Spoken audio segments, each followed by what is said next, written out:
I doubt you ever noticed it. It's pretty subtle. But every year, as I stood next to Ari or Jess and would call out to them the sounds that they were meant to sound from the shofar, I would make a distinction in the first sets and the later sets.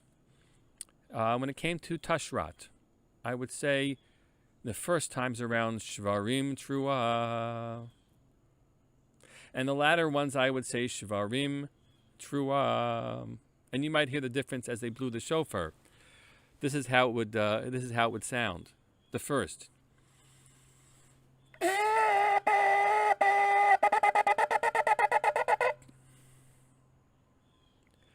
The second sets.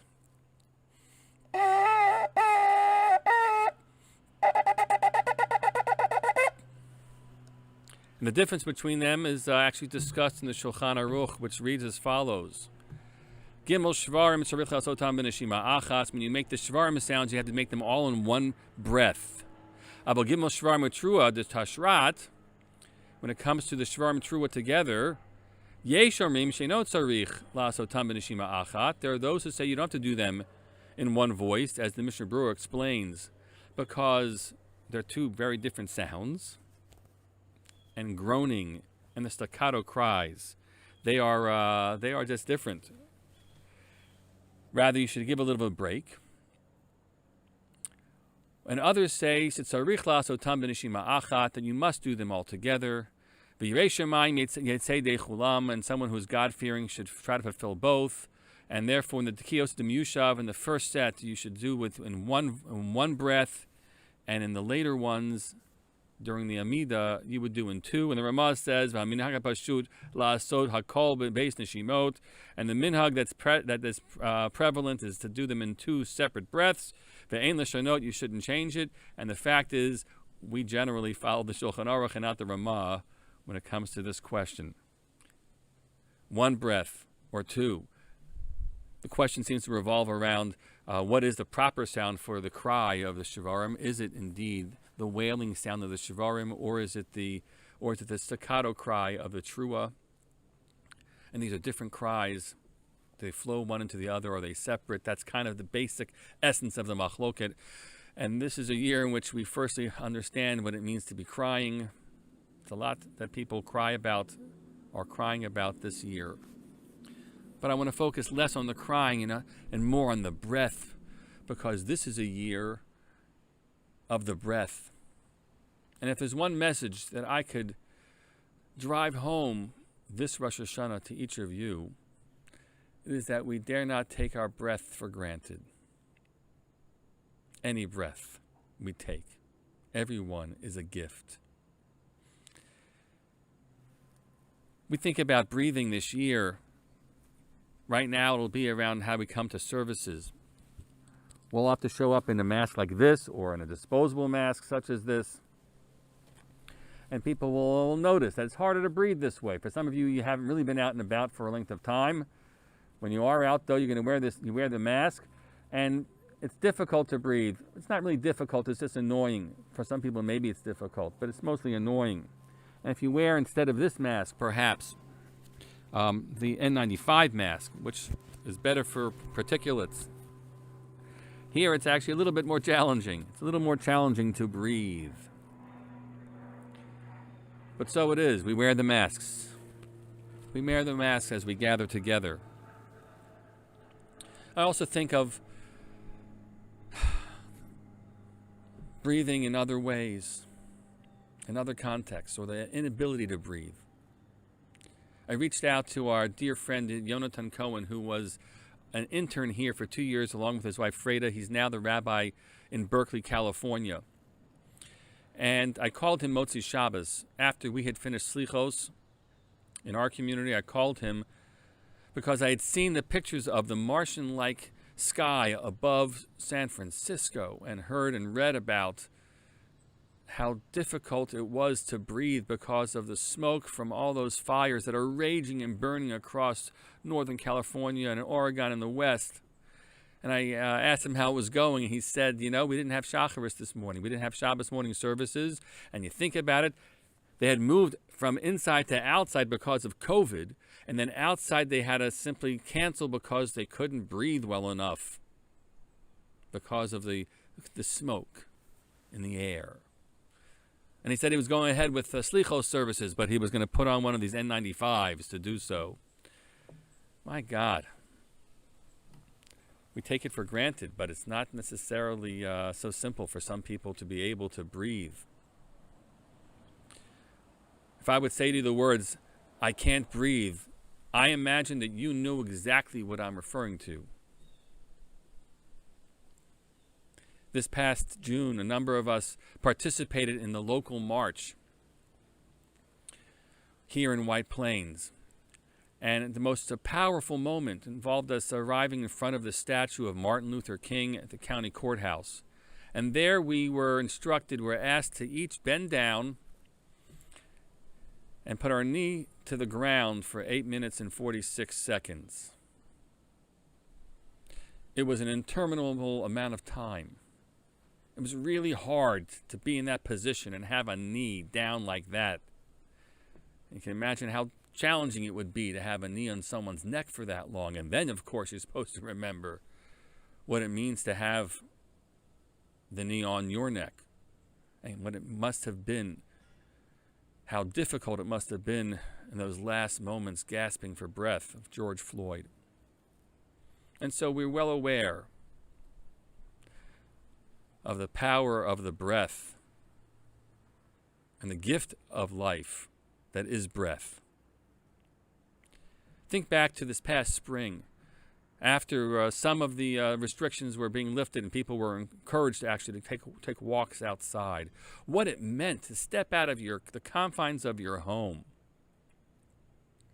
and breathe fresh air. It was a gift. And the air was much clearer. There was less pollution because fewer cars on the road. Wow.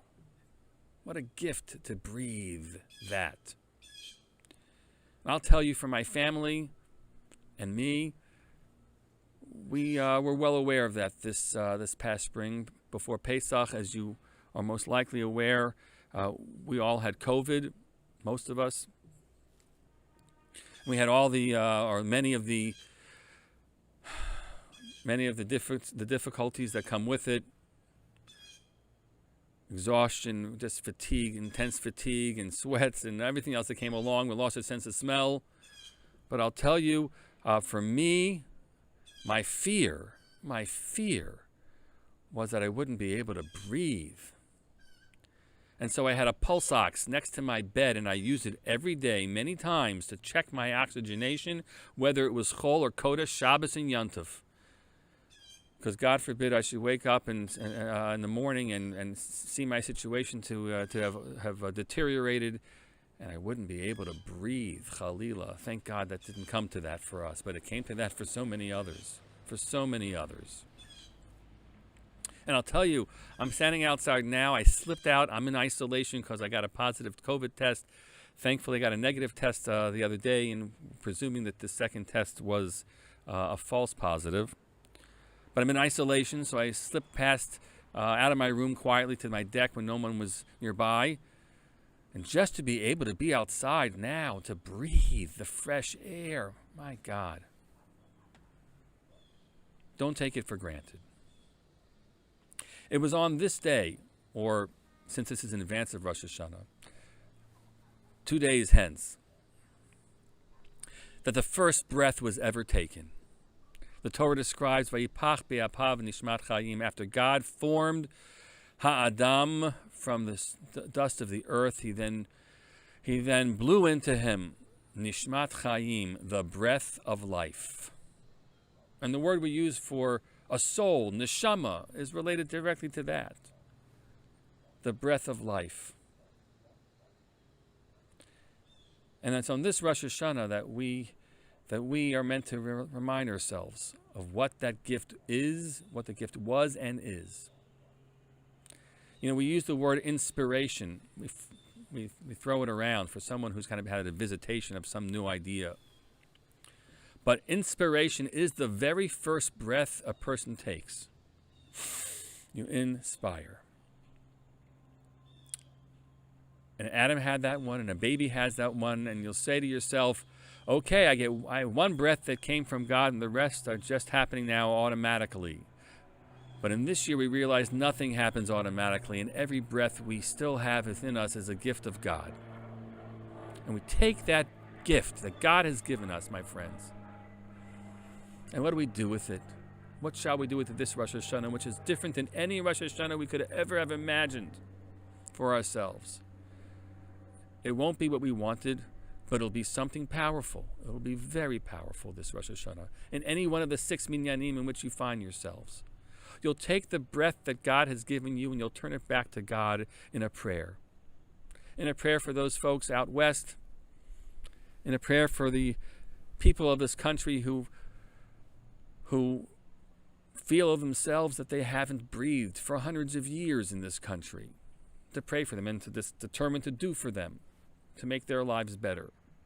We'll pray for our brothers and sisters in Israel, which is entering its own form of lockdown as Rosh Hashanah begins because of their uptick in numbers, that they should be well, they should be spared more suffering and more hardship. We'll pray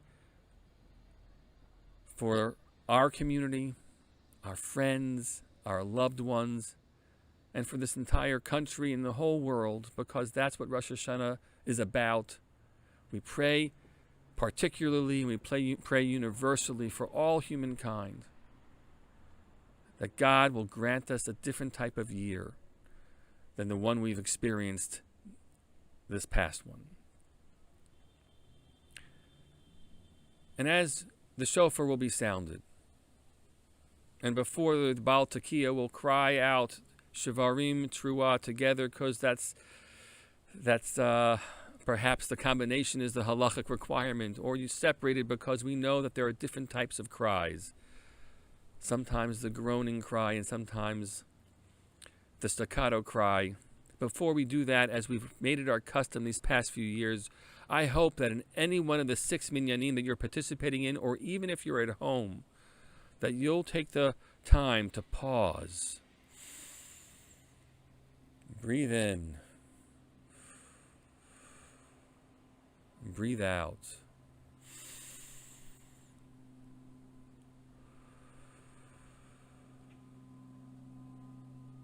To appreciate the gift of breath that we have.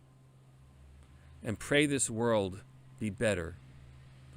This world be stronger. That everyone share that gift to breathe in all the metaphoric applications as well. We turn to God with the breath that He gave us and return it back to Him in the prayer that this will be a Shana Tova, a year that is good, that is filled with wellness and prosperity as people are challenged and suffering, of caring and concern, of love and humanity. We won't see each other, at least as a full group, but we won't perhaps pass each other on the streets. Take in the breath, breathe it back out, share a smile from under your mask, and appreciate the gift that we all have together. L'shana tova tikatevu, and don't take a breath for granted.